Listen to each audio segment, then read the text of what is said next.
A lot of people have been asking how my build's been going, so I thought I'd give you a mid-build update. It's not quite complete. This is how much I've gotten so far.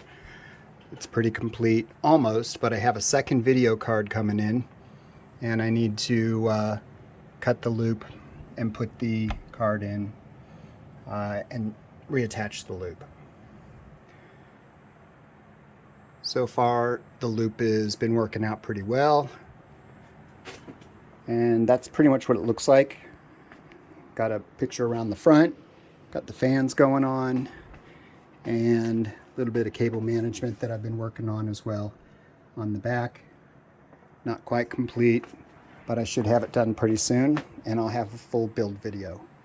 So that's the update.